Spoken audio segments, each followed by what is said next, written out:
Olá, pessoal. No vídeo anterior, nós mostramos para vocês alguns aspectos importantes que diferenciavam o que era atividade física e o que era exercício físico. Hoje nós vamos avançar um pouco mais nesse assunto, apresentando para vocês algumas formas de classificação do exercício físico. A tendência é que seja um vídeo até um pouco mais curto que o anterior, mas nem por isso menos importante.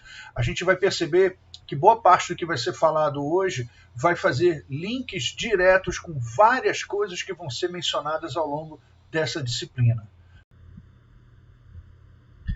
Então, vamos à classificação dos exercícios como a segunda parte da introdução à fisiologia do exercício.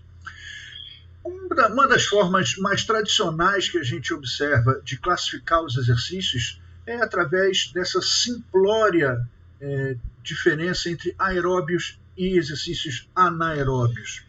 Isso é muito utilizado popularmente, mas a gente observa que existem algumas limitações para o uso desse tipo de classificação. A primeira delas é que nenhuma via metabólica, as vias que ainda vão ser plenamente conhecidas por vocês mais à frente, na próxima unidade, as vias aeróbias, as vias anaeróbias, elas não são exclusivas durante o exercício. É difícil a gente encontrar, embora eventualmente consiga, mas é difícil, não é tão comum você conseguir encontrar exercícios que sejam puramente baseados no metabolismo aeróbio e outros puramente baseados no metabolismo anaeróbio. A maior parte das coisas que a gente faz no nosso dia a dia demanda a utilização conjunta dos vários sistemas metabólicos, as chamadas vias metabólicas de produção de energia, sendo difícil a gente poder classificar simploriamente os exercícios como sendo aeróbio ou anaeróbio. Esse assunto foi parte de uma reflexão crítica dos autores Chamari e Padulo, num artigo publicado em 2015, em que eles chamaram atenção justamente para esse aspecto. As imagens, os pequenos ícones que estão representados nesse slide, mostram isso para a gente. Algumas dessas modalidades de exercício ou de esporte podem apresentar em determinado momento uma prevalência, uma predominância maior de um dado sistema metabólico em comparação com os outros, mas isso não quer dizer que puramente seja utilizado ou exclusivamente aquele sistema. É possível que você trabalhe com esses sistemas de maneira maior magnitude num determinado momento e outro sistema num outro momento da sua atividade. Dessa forma, um fisiologista dinamarquês chamado Jens Bangsbo, um dos grandes fisiologistas do exercício e do esporte, conhecido no mundo inteiro, apresentou algumas ideias de classificação dos exercícios em função das capacidades físicas ou capacidades atléticas que um atleta de qualquer modalidade precisa apresentar. Essas capacidades precisam ser coerentes com o tipo de demanda que a modalidade esportiva dele gera. Então, a depender da modalidade esportiva, ele vai precisar apresentar ou desenvolver determinadas capacidades. E ele classifica em 4 tipos diferentes. Os exercícios prolongados, ou seja, capacidade de endurance, capacidade de sustentar esforços por longos períodos de tempo, a capacidade de executar exercícios de alta intensidade também por períodos prolongados, então eu preciso sustentar esforços de alta intensidade por períodos o mais prolongados possíveis, certamente não tanto como o do tipo anterior. A capacidade de sprint, ou seja, a velocidade em que um atleta ou um indivíduo precisa desenvolver dentro da sua exigência de desempenho, e a capacidade de desenvolver alta potência em uma única ação motora, como nesse chute do jogador de futebol. Bom, pessoal, essa classificação que o Bangsbo apresenta, ela obviamente não atende também a todo tipo de modalidade esportiva e nem mesmo a todo tipo de exercício que a gente possa vir a praticar. Mesmo pensando em atletas de alto desempenho, quando você pensa em esportes como, por exemplo, saltos ornamentais, não se encaixa em nenhuma dessas aptidões que foram demonstradas por ele nessa classificação. Então, obviamente, a gente precisa.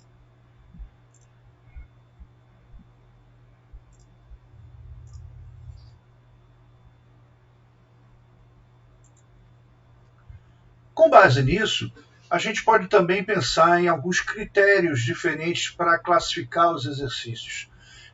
Os principais critérios que vêm à mente são justamente esses que estão na tela nesse momento. A duração do exercício, a intensidade em que o exercício é realizado, o ambiente do exercício, a cadência e até mesmo o tipo de padrão de movimento que ele utiliza. Um dos princípios que vocês, quando cursarem a disciplina treinamento esportivo, se é que vão cursar, deixa bastante claro a interdependência, o chamado princípio da interdependência entre duração e intensidade. Isso vale para quando a gente pensa em fazer a elaboração de um programa de treinamento para o longo prazo, e implica em que a duração de um exercício é inversamente proporcional à intensidade em que ele vai acontecer. Então, se eu quero fazer algum exercício com intensidades mais altas, a duração dele provavelmente vai ser mais curta, de um modo bastante simples.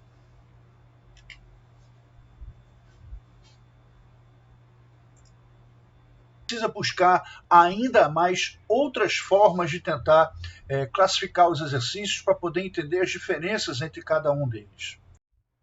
Dessa forma, então, para a gente poder classificar os exercícios de uma maneira um pouco mais completa e possivelmente acertando um pouco mais essa classificação, a gente precisa adotar alguns critérios, como esses que aparecem na tela nesse momento: duração, intensidade, ambiente, cadência e o padrão de movimento. Existe algo que é muito importante da gente entender, que a duração e a intensidade são sempre inversamente proporcionais. Quando eu penso em fazer atividades que tenham intensidades mais altas, ou magnitudes mais altas, cargas mais elevadas, a duração desse esforço tende a ser um pouco menor. Vamos entender.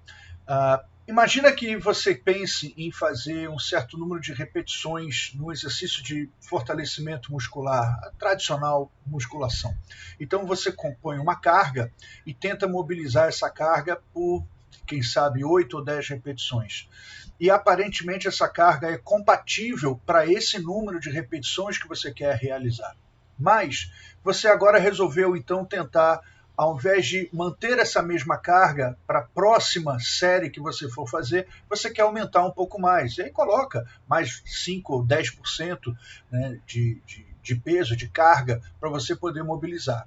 Se a carga anterior era compatível para você fazer de 8 a 10 repetições, essa carga mais alta agora, que vai representar um nível de dificuldade um pouco maior para você fazer o exercício, vai implicar em você ter que fazer um número pouco mais reduzido de repetições. Mesmo que você tente, talvez você não vá conseguir, provavelmente não vai conseguir realizar aquelas 8 a 10 repetições, talvez vai ficar na faixa ali de 6, 7, no máximo 8, mas não vai conseguir chegar até as 10 com certeza. O mesmo vale para distâncias que você quer percorrer. Você fazia um certo tipo de quilometragem e mantinha uma certa velocidade que era compatível para aquela distância.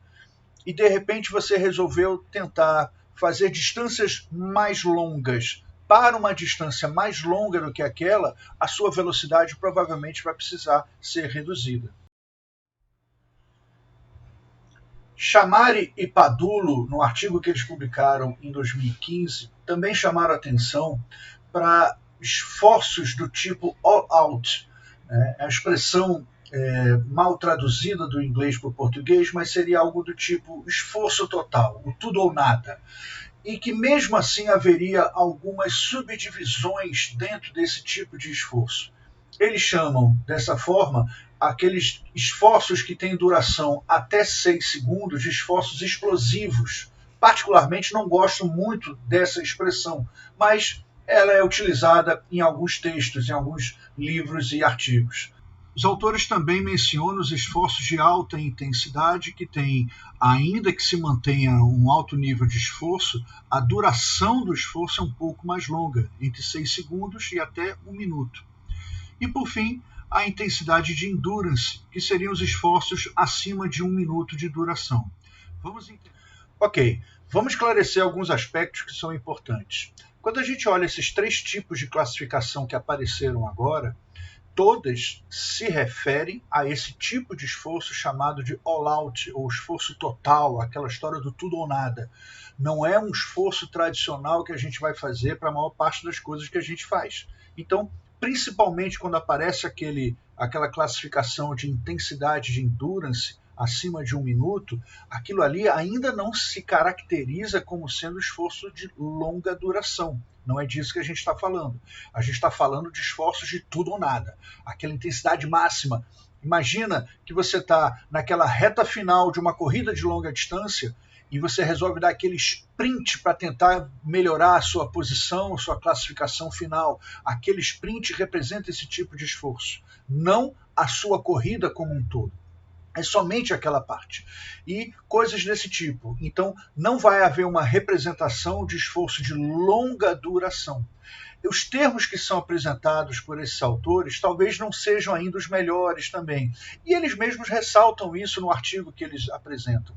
Fazem críticas à própria proposta, dizendo que ela ainda merece ajustes e que estão abertos a qualquer tipo de debate que possa contribuir para essa informação.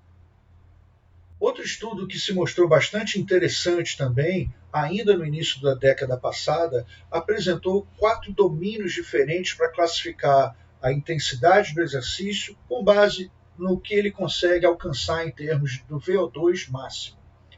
O exercício moderado seria, então, para eles, aquele exercício de intensidades mais baixas e que são possíveis de você encontrar um equilíbrio entre a oferta e a demanda energética para poder continuar realizando o exercício.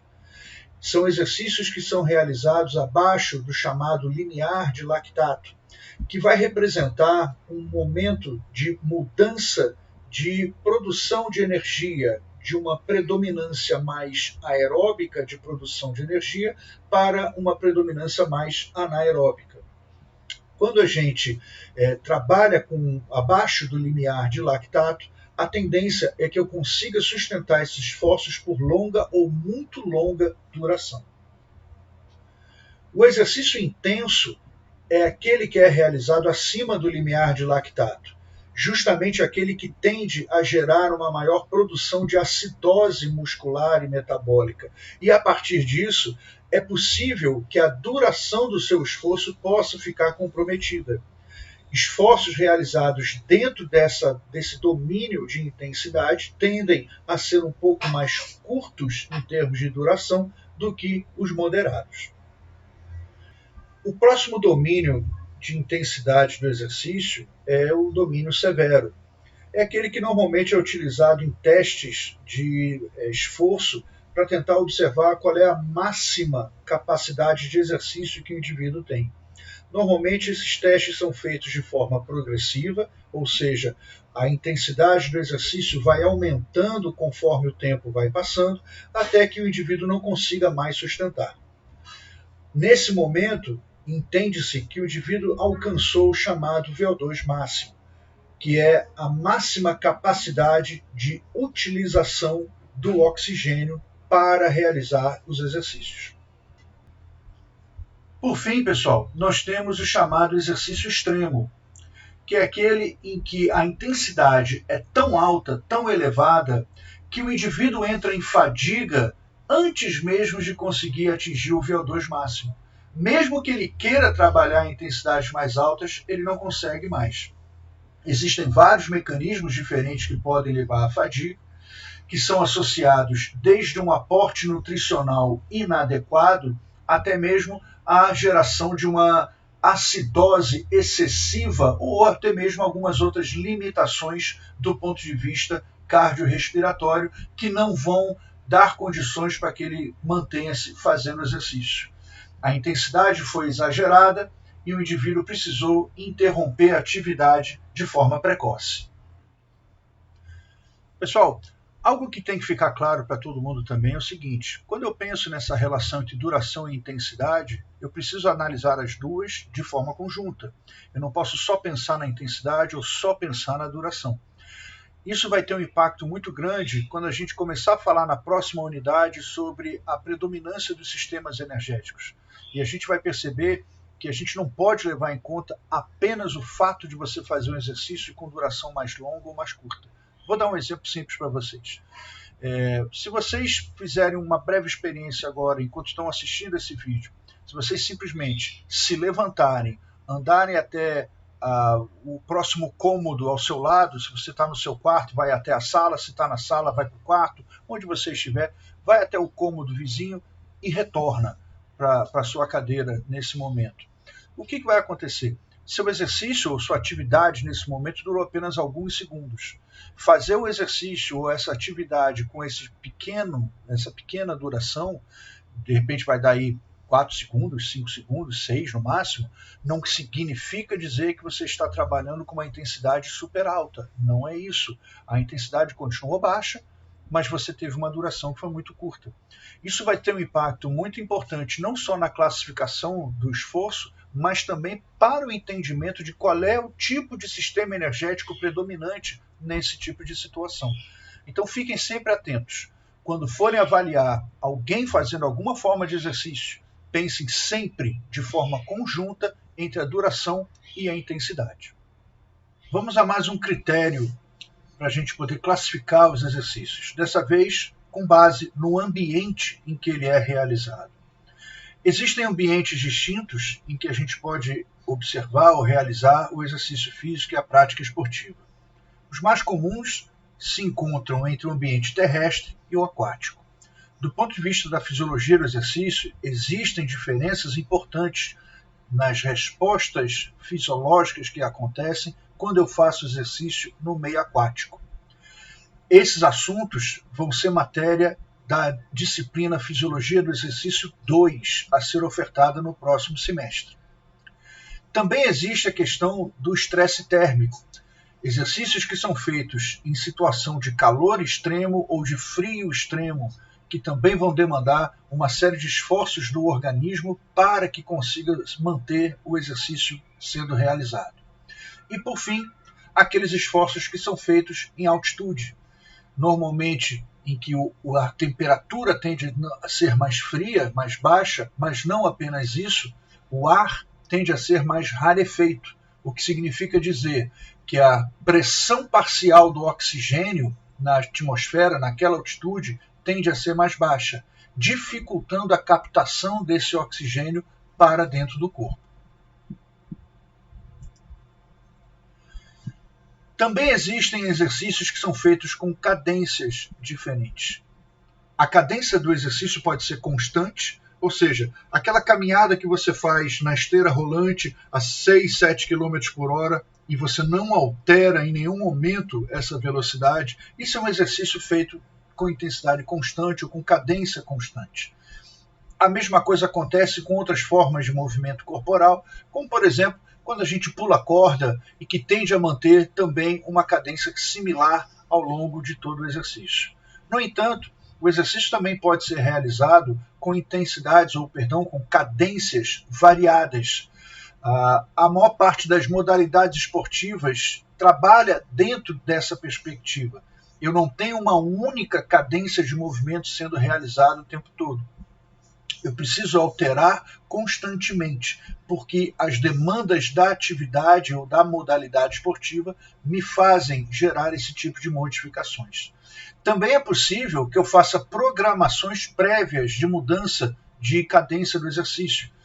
Há exemplo do que acontece com os chamados exercícios intervalados, em que eu tenho períodos de intensidades mais altas intercalados com períodos de intensidades mais baixas ou de recuperação. Essas pausas ou mudanças na cadência do exercício representam variações importantes e que são modos diferentes de eu poder praticar o meu exercício físico. Por fim, nós temos as mudanças de padrão de movimento, classificados em 2 tipos principais. Aqueles tipos de atividade em que o movimento é cíclico, como correr, pedalar, nadar, remar, são todas atividades em que o movimento é constantemente o mesmo, o padrão não é modificado, e aqueles que são representados por atividades acíclicas. O movimento não é o mesmo todas as vezes, embora eu possa ter momentos de constância no movimento. Por exemplo, um jogador de futebol, enquanto ele está correndo, ele está fazendo um movimento que é cíclico. Mas essa corrida que ele faz durante o jogo, ela não é meramente em linha reta para frente. Ele, no dado momento, ele vai fazer paradas bruscas, mudanças de direção, mudanças de velocidade, ele vai conduzir a bola, vai fazer passes, vai fazer chutes. Então, o movimento não é cíclico, ele o tempo todo gera modificações nesse padrão.